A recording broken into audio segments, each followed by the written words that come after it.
my friends, how's it going? It's Ultimus, and we are back again, this time talking about the Frost Mage Artifact Weapon, Ebonchill, Greatstaff of Elodi.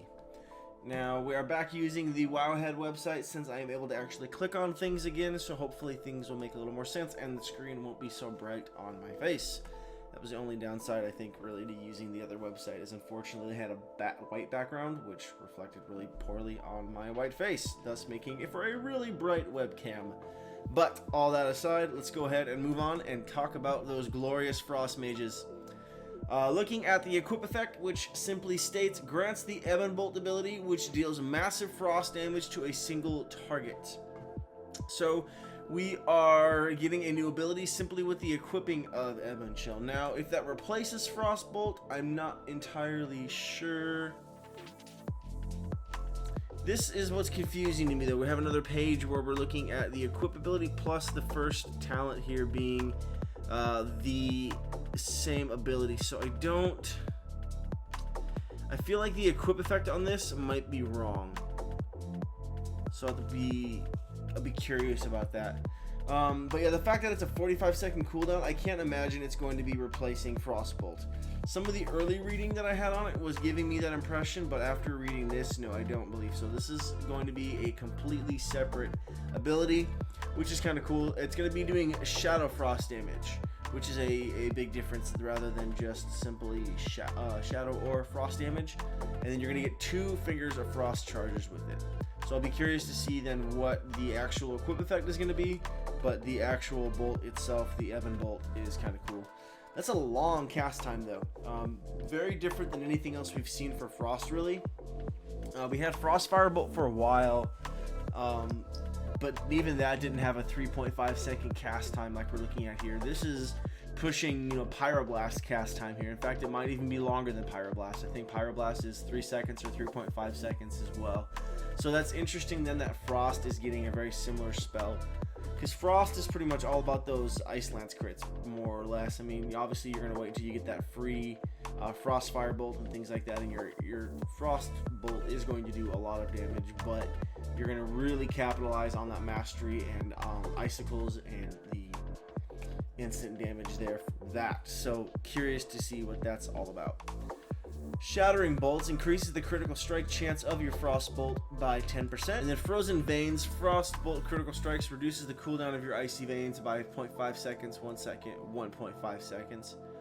So that's crazy. So, I mean, you're already getting an increased 10% chance to crit with your Frost Bolt as it is. Frost Mages have always had a relatively high crit anyways. And so I feel like the cooldown on Frozen or Icy Veins is going to be drastically reduced then if we're landing those gnarly Ice Bolt crits. Or Frost Bolt crits. Ice Bolt, what a new... Who calls it Ice Bolt? This guy.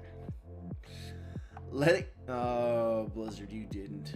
Oh, Blizzard, you didn't. Oh, no. Oh, no. Oh, why? You think you're so funny, don't you, Blizzard? You think you're so funny. If there's a talent in here called anything relatively close to the cold never bothered me anyway, I'm done. Let it go. Increases the critical damage of your Ice Lance by 10%, 20%, 30%. The Storm Rages.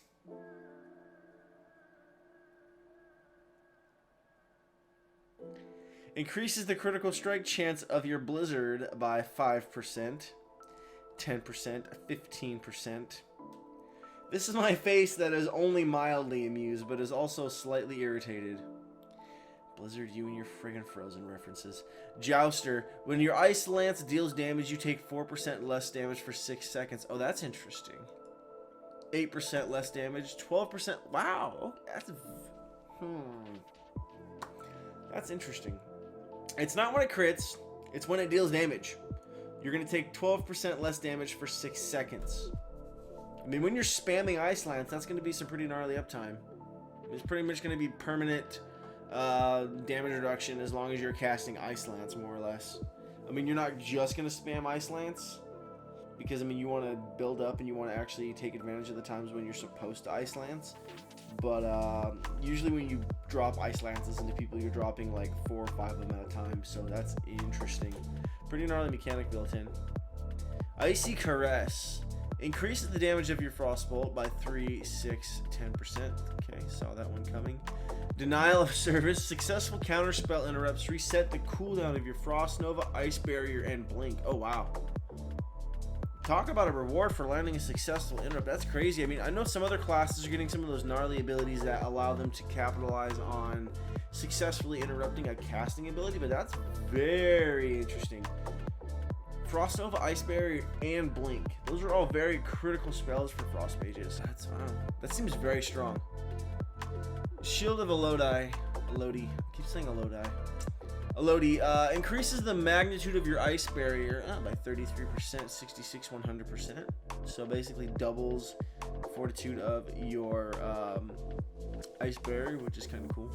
Frost Mages are definitely squishy enough. Like, they're slippery, but once you nail them down, they take a lot of damage, so that might be good for them. I have a hard time being excited for any mage buffs because as a warrior, they're like one of the classes that can shut us down the hardest, so I have a hard time being genuinely excited for mages. If you play a mage, I'm happy for you, but in general, I'm already seeing how mages are going to be able to counter warriors, and it makes me very, very upset. Just because, you know, warrior versus mage and all that nonsense. Chain Reaction. Your Frostbolt critical strikes apply Empowered Ice Lance, increasing Ice Lance damage by 20%. Interesting.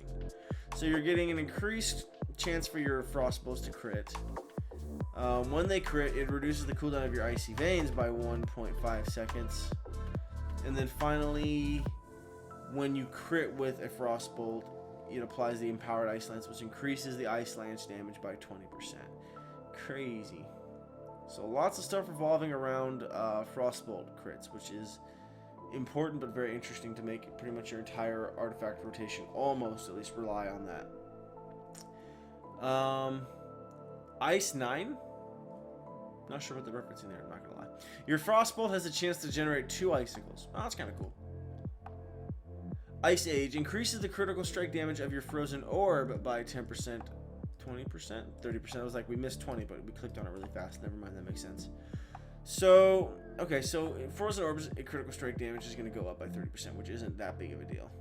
And then increases the damage of your Frozen Orb. Oh, wow. Orbital Strike increases the damage of your Frozen Orb by 5%, 10%, 15%. So last few there are buffs to Frozen Orb, which is interesting. All right, let's take a look out at the elite talents here. Black Ice. Your icicles have a chance to become empowered by Ebonchill, dealing 100% more damage. Oh, that's kind of crazy. I feel like, again, your icicles already deal and grant you so much damage as it is, especially when you're getting those icicles from your Frostbolt crits and you're capitalizing on your burst. Some of the insane damage I've seen be able to go out from icicles into Ice Lance is just nuts. It's cold outside. See, that's a reference I can appreciate. Your Water Elemental now casts Jagged Shard instead of Water Bolt. This is a chance to generate Fingers of Frost charges. Now, how is this going to work if Frost Mages are going to get the option to not have a pet? That talent's still in the game, right? Like, they didn't take that out or remove that? Because I know that's a playstyle they're working with for Frost Mages, because I know a lot of Frost Mages don't like messing with the Water Elemental. They just feel like it's clunky. They're not playing a pet class. If they wanted to play a pet class, they'd play a hunter or a warlock.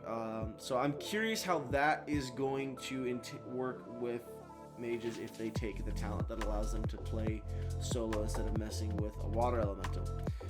To be determined. I would imagine there's probably some of that on beta already. I know we've been rolling out with a lot of the gameplay. At least we've been able to have access to it if you're in the Legion beta. I've been trying to watch as many streams and YouTube videos of it as I can. So I'm very curious about this. But that can be very, very different. And then last but not least, we have Chilled to the Core. Activating Icy Veins encases you in ice, increases your frost damage dealt by 40%. Oh, wow.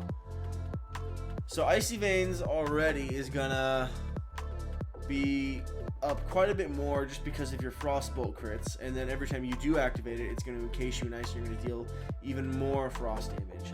So Icy Veins is going to become an even deadlier cooldown, which is kind of crazy. I'll be curious on how often Frost Mages will be able to set up solid burst, because I know a lot of it relies around when they can land a good poly and then when they can just dump damage into another target while someone's polyed. but I'll be very curious what their burst is going to look like with the mechanics affecting Icy Veins like it is. Because Frost Mages right now on live, and again, this is in WoD, they already have decent sustain damage, but their burst is insane though, especially in PvP. And again, you always got to remember, typically when I'm talking about this stuff, I'm coming at it from a PvP standpoint. But I feel like, yeah, their burst already is so high. That's gonna be crazy. And then we almost missed a talent here, but it says Clarity of Thought increases the chance to trigger Brain Freeze by 3%, 6%, 10%. Okay, very cool. So all in all, Frost Mages sound very interesting. They sound very strong from a damage and burst side of things.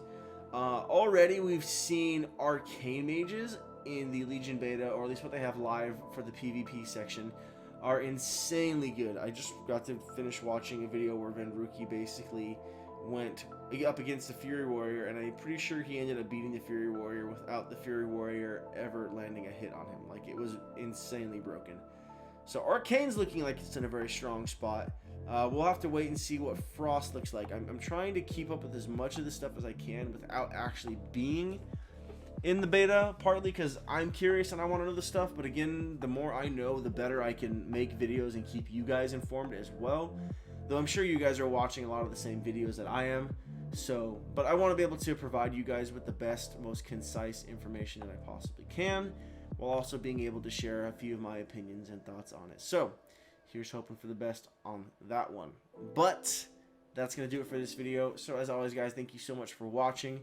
Don't forget to like, comment, and subscribe if you haven't done so already. I'm still shooting for 500 subs come summertime, so if you guys would like to support me in getting me there, that would be much appreciated.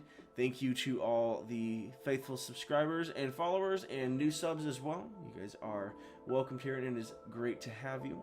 Don't forget to follow me on all the different social media platforms that we have listed throughout the channel. You can find links to my Twitter and Facebook down below in the video description, and you can find the address for my Instagram up top in the banner as well. I'd love to get in contact with you guys there. Got a couple ideas, as I mentioned before, for some other videos up and coming this week. Looking forward to sharing them with you. They're a little bit different than what we've done before. Kind of trying to find new things and fun creative things to do for the channel, so it's not just the same content over and over and over again. I enjoy doing these videos, but I definitely want to always just try new stuff. Just looking at trying new stuff. So there it is. Looking forward to getting that out, and hopefully you guys are excited to check it out. But thanks for watching, guys, and I'll catch you next time.